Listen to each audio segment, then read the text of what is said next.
Muy buenos días, mis queridos hermanos y amigos. Dios me los bendiga. Hoy he escogido para hablar en este día este tema. Haz algo. Cada año va a traer sus luchas. El año pasado no fue nada de fácil. Para la mayoría de los hermanos, el año 25 fue un año de duras pruebas, luchas. ¿Cuántas cosas no sucedieron? Pero a través de las pruebas nosotros aprendemos a acercarnos más al Señor. Y cuando nos acercamos al Señor descubrimos que en Él nosotros podemos encontrar la fortaleza que nos hace falta, el refugio que necesitamos, la gracia y la paciencia que parece que se nos escapa. Todas esas cosas nosotros las encontramos cuando nos acercamos al Señor. Entonces la prueba tiene un propósito. Y para mí, uno de los propósitos más importantes que tienen las pruebas es de recordarnos que este mundo no es nuestro hogar. Que nosotros estamos aquí de pasada y el mundo es difícil y trae muchos retos. El año pasado trajo muchos retos, pruebas, luchas de todas clases. Pero eso es normal, no podemos mirarlo como dice el apóstol, no nos podemos sorprender por las pruebas que vienen. Es normal que nos vengan pruebas en esta vida, pero a través de las pruebas, en vez de darle el cabida al desaliento y a la tristeza, agarrarnos de Dios para fortalecernos en el Señor. Por eso quiero comenzar esta primera grabación del año con este tema, haz algo. Cada uno de nosotros tiene que proponerse hacer algo. Lo estoy basando en Filipenses 3, los versos 13 y 14, donde el apóstol Pablo dice, hermanos, yo mismo no pretendo haberlo ya alcanzado, pero una cosa hago. Olvidando ciertamente lo que queda atrás y extendiéndome a lo que está delante, prosigo a la meta, al premio del supremo llamamiento de Dios en Cristo Jesús. Este verso es tremenda inspiración en muchos sentidos y pudiéramos hablar tantas cosas. Yo voy a tratar de resumirlo y quiero concentrarme en la expresión haz algo. Porque el apóstol Pablo dice, pero una cosa hago. Hay veces que nosotros queremos hacer muchas cosas y tenemos en la mente variedad de cosas, diferentes cosas que nos gustaría hacer y las tenemos, vamos a decir, en la parte de atrás de la mente, pero son cosas que quisiéramos hacer. Y a veces pensamos que algunas de las cosas que nosotros quisiéramos hacer son muy difíciles, no están al alcance de nosotros poder lograrlo, pero tenemos que encontrar algo que nosotros podamos hacer. En vez de abundar en lo que no puedo, a veces estamos pensando, es que ya yo no tengo la misma fuerza que antes, es que ya yo no puedo, es que yo no tengo los recursos, es que buscamos todos los obstáculos y ya dejamos que esos obstáculos formen como un muro alrededor de nosotros y tenemos que quedarnos de brazos cruzados, no puedo hacer nada. Aunque sea una cosa, tú puedes hacer.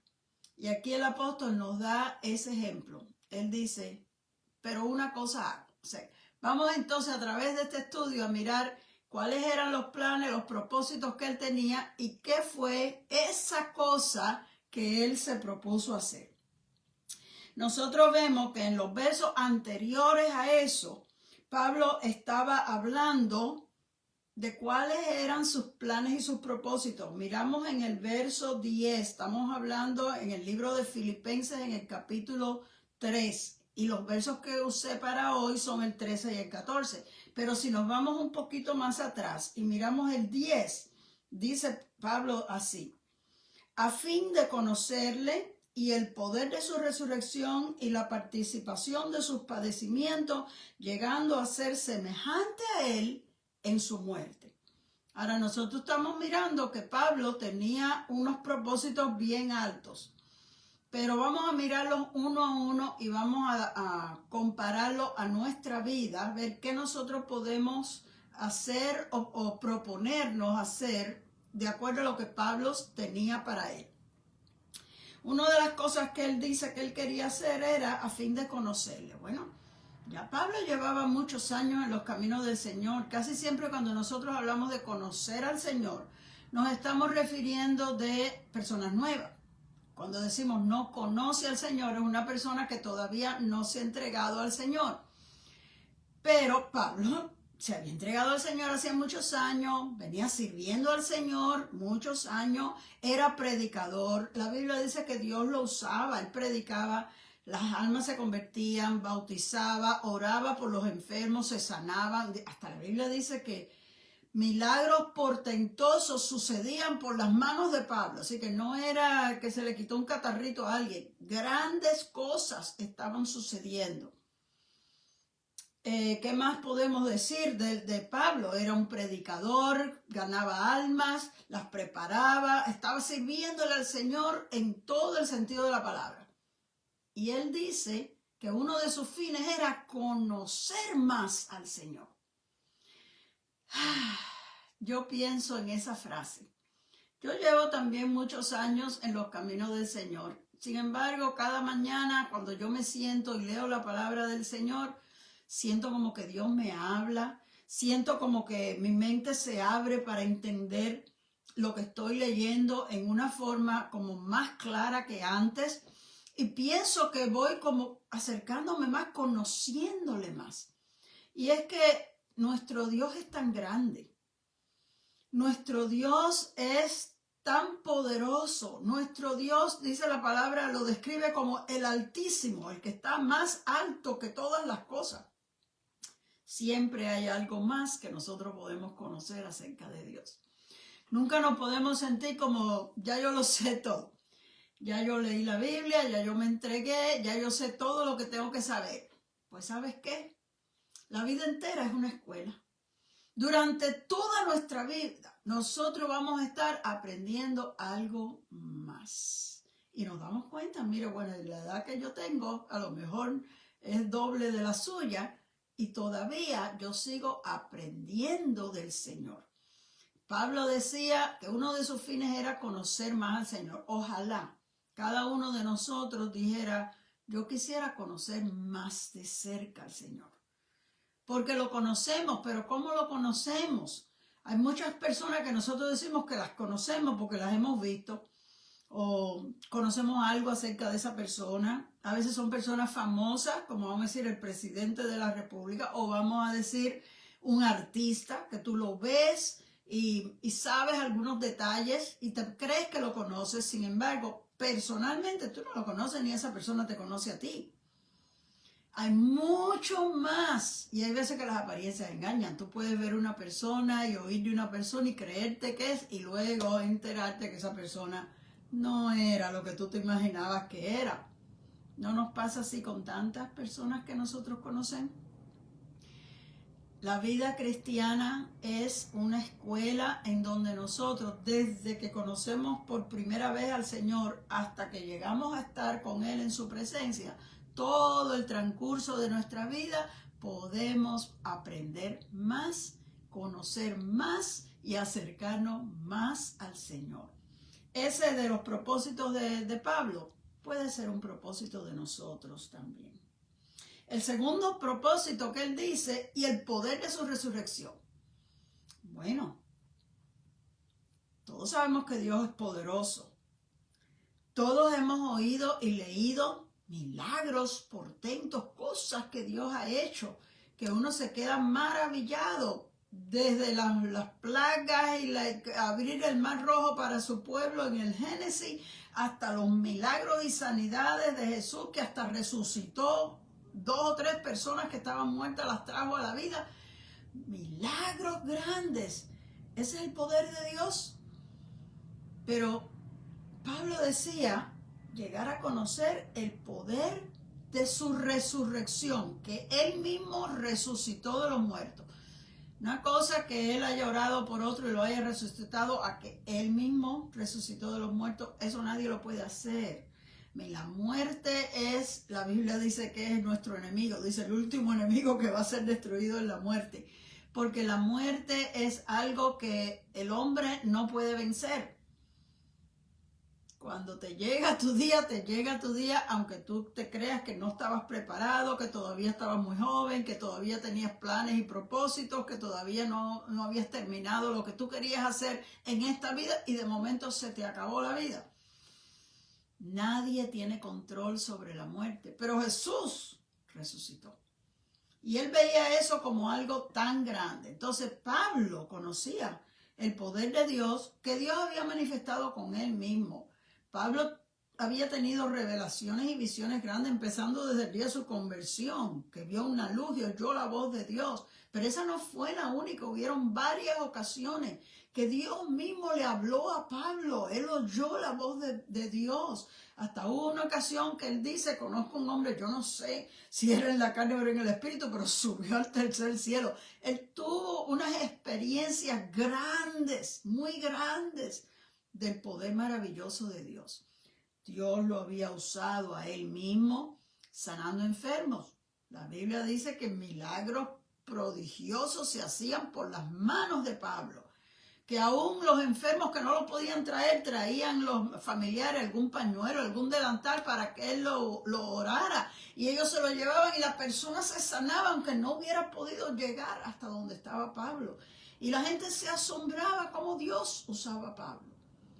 Sin embargo, él todavía piensa que le falta por conocer, que el poder de Dios es tan grande que aunque uno conozca un poco y sea usado en manifestaciones del poder de Dios, todavía hay más. Yo creo que eso también puede ser un propósito de cada uno de nosotros, conocer más del poder de Dios, cómo Dios se manifiesta o hasta dónde puede llegar la grandeza. Pablo una vez lo explica como la supereminencia de la grandeza del poder de Dios. No encuentra qué más palabra usar para describir lo grande del poder de Dios. Pero él sigue hablando. No se conforma con conocer a Dios y conocer el poder de Dios. Dice, y la participación de sus padecimientos. Ahora estamos entrando en terreno difícil. Participar de los padecimientos. Y dice de su padecimiento. ¿Cuáles fueron los padecimientos de Cristo? Los mayores, los más mencionados, porque a él lo ridiculizaron, lo acusaron, hicieron muchas cosas. Pero cuando hablamos del padecimiento de Cristo, estamos refiriéndonos al sacrificio de su muerte. Cuando lo arrestaron, lo acusaron falsamente, lo azotaron y al fin lo crucificaron. Esos son los sufrimientos de Cristo. Y Pablo dice que él quería conocer más de la participación. En otras palabras, cómo yo puedo ser parte de los padecimientos de Cristo. Eso está muy interesante. Vamos a usar la palabra interesante. Porque a nadie le gusta sufrir. A mí no me gusta sufrir. Yo no sé si a usted le gusta, pero todas las personas con quien yo he hablado no les gusta sufrir. Más bien queremos que se nos hable de que Dios nos ama, que Dios nos bendice, que Dios nos prospera, que Dios va a suplir todas nuestras necesidades, las cosas buenas. ¿Cuántos dicen, yo quisiera sufrir por el Señor? No, nadie quiere eso. Sin embargo, eso nos pasa. Es parte de la vida. Y como no lo podemos evitar, tenemos que aprender cómo nosotros vamos a participar, o sea, ser parte del sufrimiento a la manera de Cristo. ¿Por qué Cristo sufrió? Él no hizo ningún pecado. Era injusto lo que le estaban haciendo. Él no se merecía tal cosa. Y nosotros a veces cuando pasamos por pruebas, cuando las cosas salen completamente mal o hay desastres que no podemos evitar, se nos vienen a la mente precisamente esas preguntas. ¿Por qué me pasa esto a mí? Yo no me merezco esto. ¿Se da cuenta que nosotros casi siempre queremos como defendernos o protegernos del mal porque no debía de pasarnos así? Y realmente hay veces que atrás, aquí en la parte de atrás de la mente, tenemos metida la idea de que porque nos hemos entregado al Señor, tenemos la ayuda y la protección de Dios, no debe pasarnos nada malo. Pero la Biblia no nos garantiza eso. Sí tenemos la bendición de Dios, sí tenemos la protección de Dios, pero en el mundo tendremos aflicciones, nos dijo el Señor. Así que la bendición y la protección no impiden que las pruebas y los desastres nos puedan tocar nuestra vida, nuestra familia y nuestras posesiones. En este año pasado, muchos pasaron pruebas grandes y muchos cristianos y aún pastores y ministros pasaron pruebas muy, muy grandes. Y nosotros pensamos, pero ¿por qué los que sirven al Señor tienen que pasar por estas cosas? Bueno, Jesús se lo dijo claro a los discípulos. Si a mí me aborrecieron, a ustedes lo van a aborrecer. El siervo no es mayor que su Señor. En otras palabras, a mí me han pasado todas estas cosas. No se imaginen que a ustedes les va a ir todo bien. Y si alguien a usted le dice tal cosa y le enseña, no, como usted es cristiano, Dios lo va a ayudar y todo va a ir bien y todo, lo está engañando, porque eso no es lo que dice la Biblia. Pero sí tenemos la bendición de Dios y más adelante vamos a hablar de cómo Dios nos da victoria en medio de las luchas y a través de las luchas que pasamos.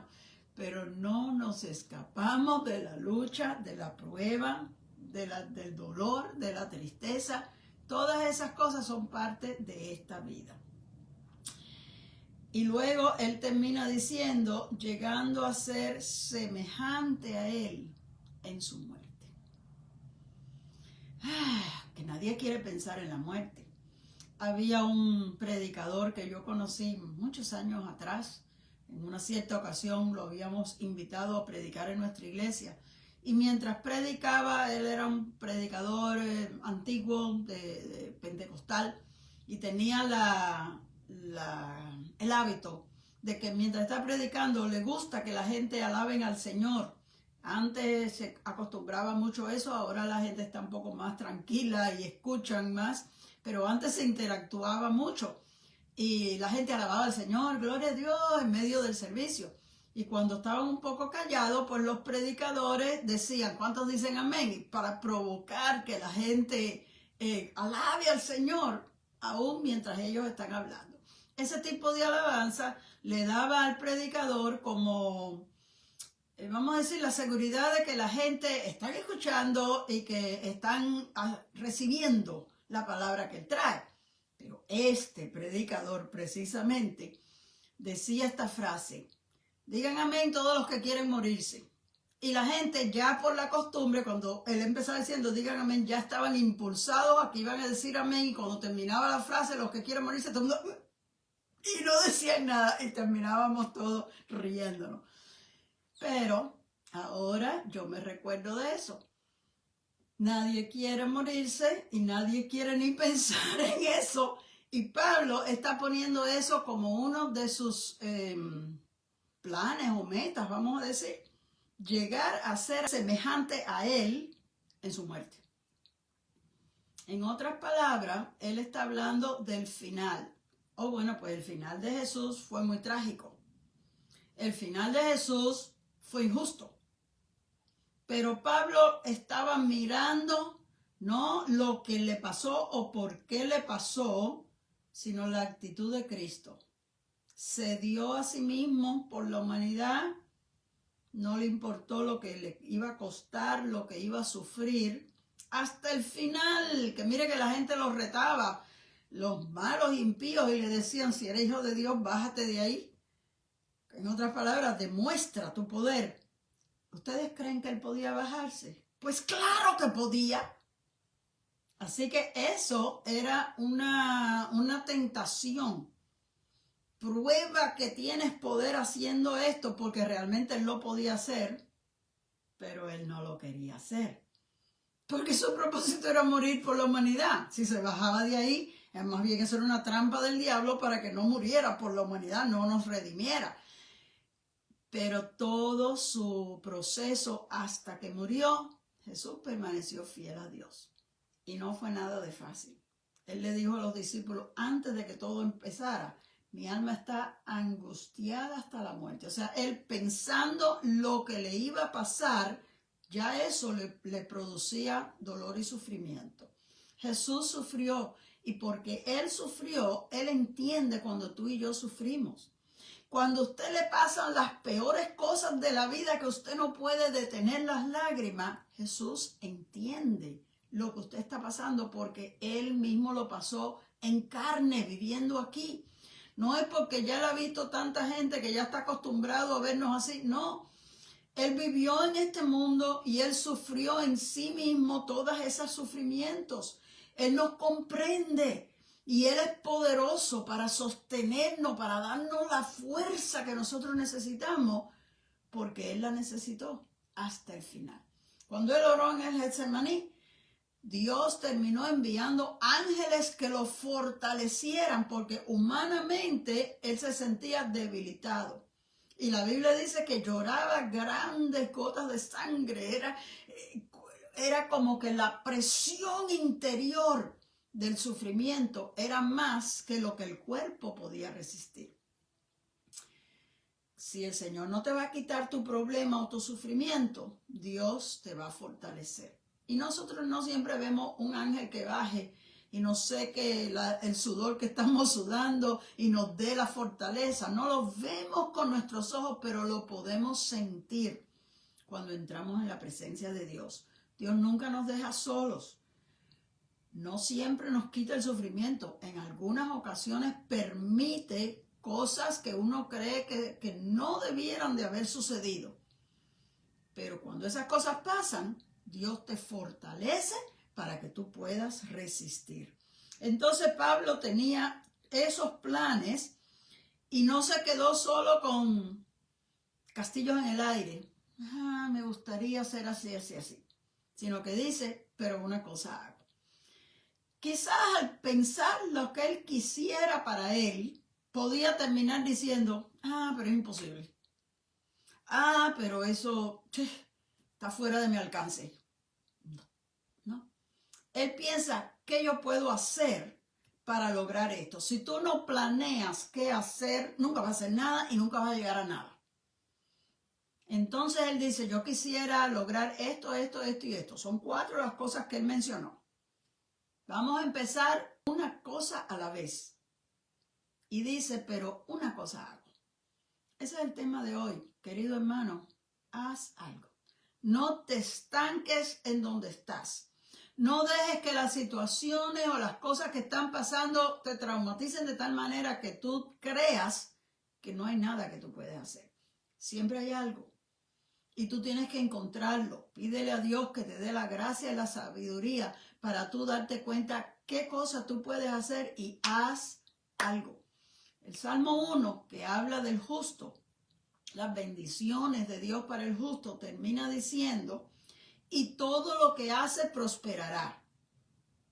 Fíjese esa frase, y todo lo que hace. Quiere decir, ¿y si el justo no hace nada? ¿Cómo lo va a prosperar a Dios? Dios te va a prosperar en lo que tú haces. ¿Qué tú haces? Si tú te cruzas de brazos y dices, no puedo hacer nada, bueno, pues no vas a tener nunca nada, ni vas a recibir nunca nada. Pero si tú dices, ok, yo voy a hacer esto, entonces Dios dice, ok, ahora la voy a ayudar porque está tratando de hacer algo. Tú y yo necesitamos salir de esa inercia de no hacer nada y buscar algo. ¿Qué yo puedo hacer? Y yo voy a hacer esto. Entonces miren las cosas que él dice que va a hacer. Una cosa hago. Ciertamente me olvido de lo que quedó atrás. Nunca podemos regresar al pasado. El pasado ya pasó. Vivimos en el presente y necesitamos ir mirando hacia adelante, hacia el futuro. Pero algunas personas se inclinan a mirar para atrás. Es que antes las cosas eran más fáciles. Es que antes, los tiempos de antes eran mejores que los de ahora. Es que antes yo tenía esto y esto y esto. ¿Sabe que eso no es bueno? Él dice, olvidándome de lo que queda atrás. Lo que pasó ayer ya pasó. Lo que pasó el año pasado ya pasó. Entonces no podemos, ay, pero yo no sé por qué me pasó a mí esto. Olvídate, ya eso se acabó. Ahora mismo no te está pasando eso. Mira el presente y hacia adelante al futuro. No mires atrás. No quiere decir que uno no puede recordarse nunca de nada de lo de antes. Hay cosas que pasaron antes que nos motivan. Como en la misma Biblia, nosotros leemos hasta la historia desde la creación, todo el principio, y las cosas buenas que nosotros leemos en la Biblia son de edificación, nos ayudan a nosotros, nos fortalecen, nos enseñan. Hay cosas en nuestra vida que cuando las recordamos nos alegra recordarlo, nos sentimos motivados, nos sentimos inspirados, los testimonios de las cosas que Dios ha hecho con nosotros, esas cosas usted las puede recordar. Lo que usted no debe de recordar son los fracasos, los sufrimientos y todas las cosas malas que pasaron, porque esas cosas no son lo que no nos ayudan, nos ponen peor. Cuando usted empieza a abundar, pero yo traté de hacer esto y salió mal, pero yo estaba caminando bien y todo se vino abajo. Pero yo hice esto y esto y esto como debía de haberlo hecho, pero no resultó en lo que yo quería que resultara. Bueno, cuando nosotros empezamos a pensar ese tipo de pensamiento, eso como que nos va jalando hacia atrás, quitándonos el ánimo, quitándonos la fe. Esas son las cosas que nosotros tenemos que olvidarlas. Olvidando lo que queda atrás. Eso no puedes tenerlo en mente. Otra cosa que tampoco es bueno recordar es lo que yo he hecho para yo sentirme bien de mí misma. Oh, yo he logrado muchas cosas. Debe ser que yo hago bien. Oh, Dios me ha usado. Yo tengo el favor de Dios. Yo soy una persona excelente. Y empiezo a elevarme, a cogerme el crédito de algo de lo que Dios esté haciendo conmigo. Estos logros y estos créditos deben de servirnos solamente para darle gracias al Señor, no para ensalzarnos nosotros, no para enorgullecernos, porque la Biblia dice que Dios no le agrada el orgullo. En vez dice que resiste a los orgullosos y le da gracia a los humildes. Dios desea que nosotros seamos, como Él le dijo a los discípulos, aprended de mí que soy manso y humilde de corazón. Cuando nosotros empezamos a sentirnos importantes, yo tengo grados universitarios, yo tengo mucha plata, yo tengo una posición importante, yo soy una persona importante. Esas cosas que nos enorgullecen a nosotros mismos no nos ayudan.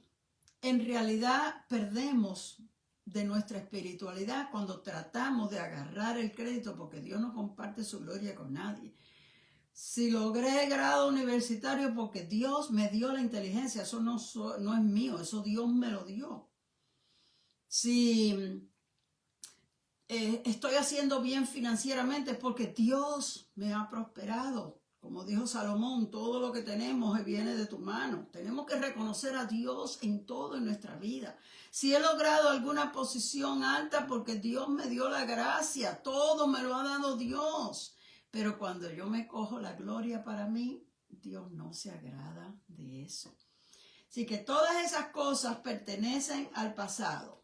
Lo logré, lo hice, está bien, pero de ahora en adelante tengo que seguir dependiendo del Señor si es que quiero mantener la gracia de Dios y si es que quiero mantener la bendición de Dios, porque pudiera ser que la pierda. La vida es bien incierta.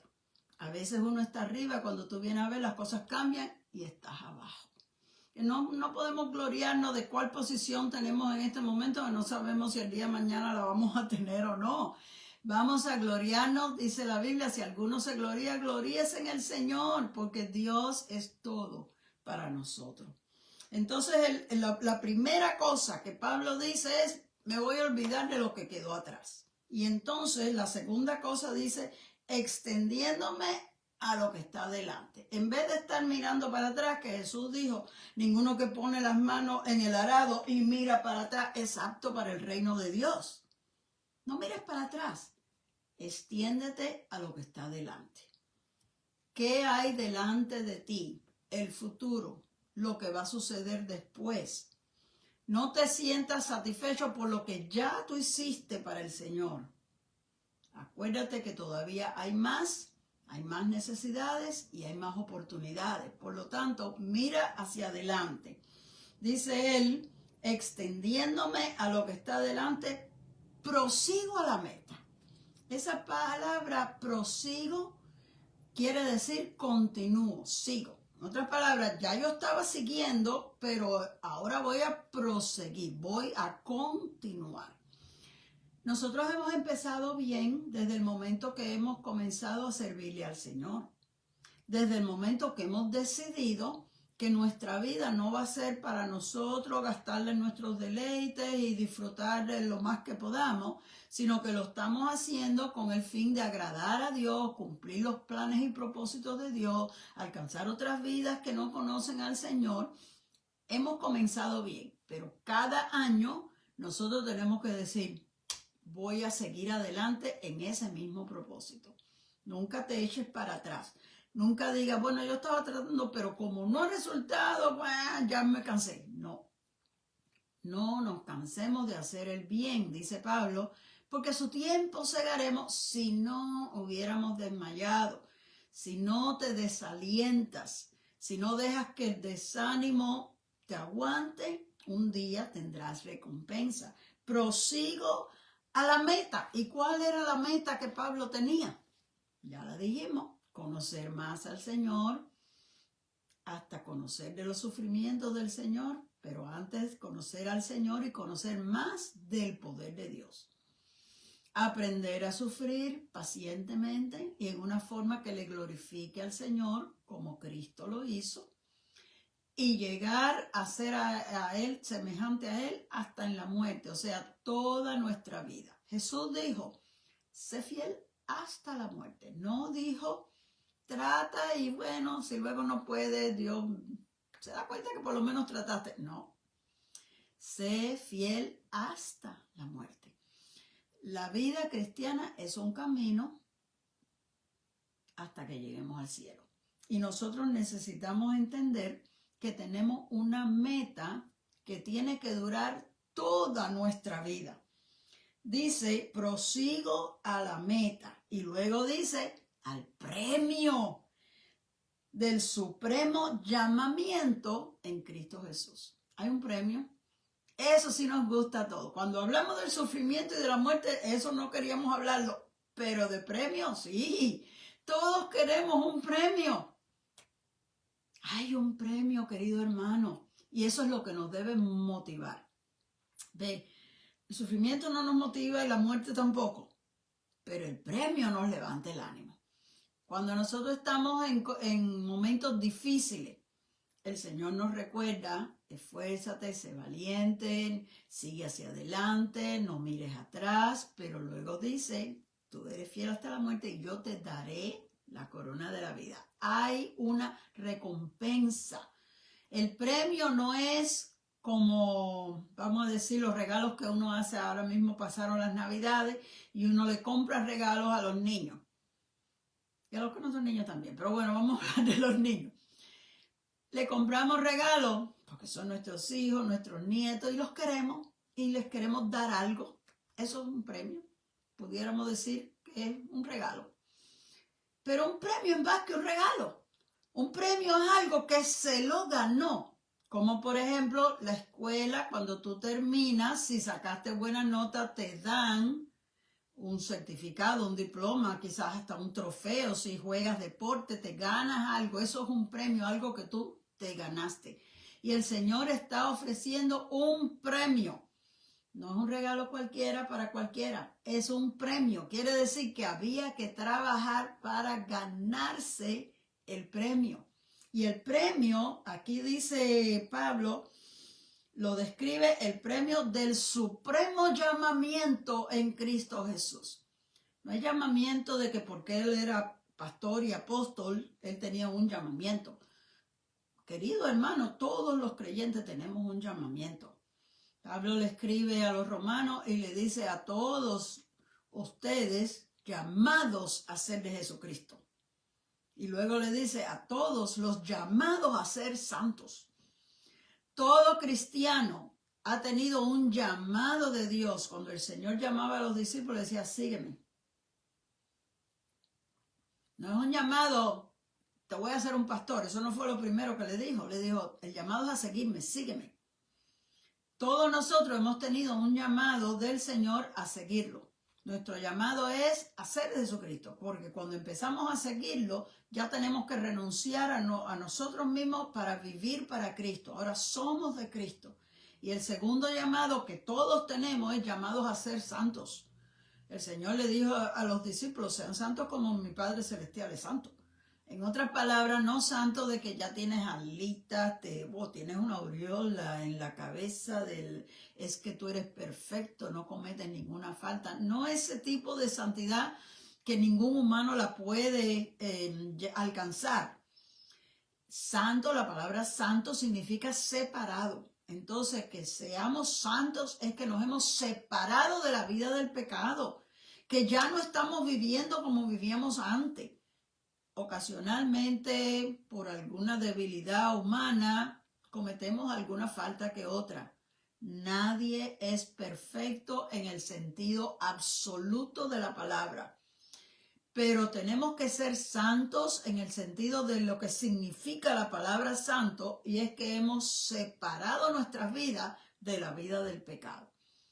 Si usted o yo cometemos alguna falta, tiene que ser por error, por una ligereza, no porque vivimos cometiendo esa falta. Por eso es que la Biblia dice que los mentirosos no entrarán en el cielo, porque nosotros podemos ser cristianos. Si seguimos mintiendo, aunque hayamos aceptado al Señor, somos mentirosos. El Señor no le agrada eso. Entonces no importa cuánto tiempo tú estés en la iglesia, no importa cuántas cosas tú hagas. Si tú sigues mintiendo, vives en la mentira. El adulterio y la fornicación no le agradan al Señor. Si tú lo hiciste y viniste al Señor, Dios te perdonó el pasado, pero tú no puedes seguir haciéndolo, no puedes seguir viviendo en ese tipo de pecado. Tienes que dejar de pecar. Ese es el arrepentimiento. Arrepentimiento quiere decir cambiar el rumbo de tu vida totalmente. Entonces, ser santo quiere decir que te separaste de eso. Si por alguna razón fallaste, tienes que reconocer que fallaste y enderezar tu camino delante del Señor, porque ya tú habías dejado la vida de pecado. El apóstol Pablo explica claramente que nosotros tenemos que hacer morir todas las cosas carnales que haya dentro de nosotros. Cuando tú te conviertes y te entregas al Señor, el Señor perdona tus pecados, todos los pecados que cometiste anteriormente. Pero de ahora en adelante nos toca a usted y a mí a matar los deseos de la carne y a mantener nuestra vida fiel a Dios, separados de todo pecado. Eso es lo que el Señor nos ha llamado a todos. Somos llamados a ser de Jesucristo y somos llamados a ser santos. Pero hay un premio cuando Dios ve tu esfuerzo, porque a veces es difícil. Hay personas que en su vida de pecado han cogido unos hábitos muy grandes, unos vicios a ciertas drogas y a ciertas cosas que romperlas se le hace bien difícil, físicamente difícil. Hay personas que hasta tienen que ir a un centro de rehabilitación porque por sí mismos no pueden romper ese vicio. Dios los ayuda, pero ellos se metieron en ese vicio voluntariamente y ellos voluntariamente tienen que pasar el proceso de que el cuerpo se recupere de esa adicción. Pero Dios está viendo el esfuerzo que esa persona está haciendo. Y Dios le va a galardonear, en otras palabras, a premiar ese esfuerzo. Dios te conoce, Dios sabe los esfuerzos que tú haces, Dios sabe las cosas que son tan difíciles para ti. Y te tiene preparado premio, porque Él está viendo ese esfuerzo. Y Pablo dice, yo quiero alcanzar ese premio. Yo no puedo permitir que por los problemas que pasen en la vida yo me desaliente y al fin no reciba el premio que Dios tenía para mí. Yo quiero alcanzar ese premio. Y fíjense, mis queridos hermanos, en el último libro de la Biblia, que es el Apocalipsis, el el Señor Jesús le da a Juan, que es el que recibe la visión, las palabras para que él escriba 7 cartas y le dice, envía estas cartas a estas 7 iglesias que yo te voy a decir. Le va diciendo las cartas. Cada una de las cartas termina con esta frase, y al que venciere yo le daré, y entonces dice cuál va a ser el premio que él le va a dar a ese grupo. Las 7. Quiere decir que vamos a hablar simbólicamente que esas 7 iglesias representen todos los creyentes de todo el mundo. Todos recibirán premio si vencieren. No hay ningún premio a los que empezaron y trataron, le voy a dar por lo menos un pequeño regalito. Es al que venciere. Tú y yo tenemos que ser vencedores. Tú y yo tenemos que esforzarnos para llegar hasta el final, como dice Pablo, hasta la muerte. Y como dijo Jesús, sé fiel hasta la muerte. Tenemos que llegar hasta el final siéndole fieles al Señor para poder recibir el premio del supremo llamamiento en Cristo Jesús. Mi querido hermano, es tiempo de que tú y yo levantemos nuestra mirada, como dijo el Señor, poner la mira en las cosas de arriba y no en las de la tierra. Buscar primeramente el reino de Dios y su justicia, porque todo lo que hay alrededor nuestro es feo. Vemos violencia, vemos injusticia, vemos pecado de todas clases, vemos maldad día por día alrededor nuestro, vemos sufrimiento, vemos desastres. Si tú miras alrededor te desalientas. Oh, pero cuando tú levantas los ojos al cielo, ves la gloria de Dios. Cuando tú te encierras con el Señor, sientes la presencia de Dios. Y eso es lo que el Señor quiere para nosotros que somos sus hijos. Dios quiere que nosotros podamos identificarnos con Él, no con el mundo. Dios quiere que nosotros nos demos cuenta que este mundo no es nuestro hogar.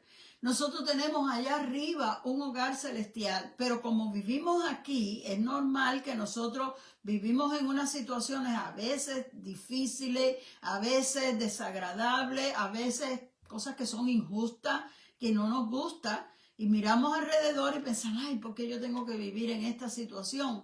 Bueno, levanta tus ojos al cielo y date cuenta que nuestra ciudadanía está en los cielos. Que aquí a lo mejor la condición que te ha tocado, el país que te ha tocado, la condición económica, la posición que tienes en esta vida, no es lo que tú querías. Pero estás aquí de paso. Eres extranjero y advenedizo, dijo el apóstol Pablo. No te acomodes mucho. Hay gente que quiere la comodidad, la buena casa, el buen carro, paseo, descanso, disfrutar. Este mundo no es nuestro lugar permanente. Nuestra ciudadanía está allá.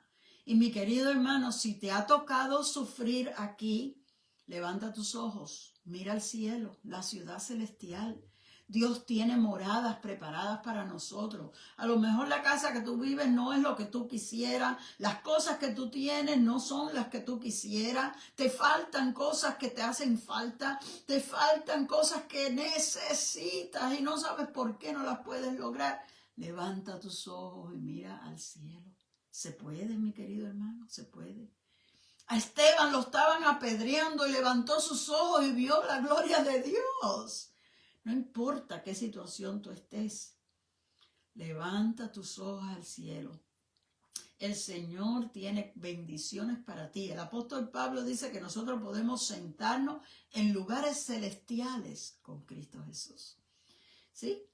Vivimos en la tierra y vivimos en un lugar que no es lo mejor, pero en el Espíritu, cuando tú te pones entrando a la presencia de Dios en oración, tú puedes entrar a esa presencia de Dios y sentarte con Cristo, disfrutar de la gloria de Dios. Tú y yo podemos hacerlo, mis queridos hermanos, y recordar siempre que este mundo no es nuestro hogar. Cada vez que te pase algo horrible, di bueno, pero como este no es mi hogar, un día yo voy a estar mejor.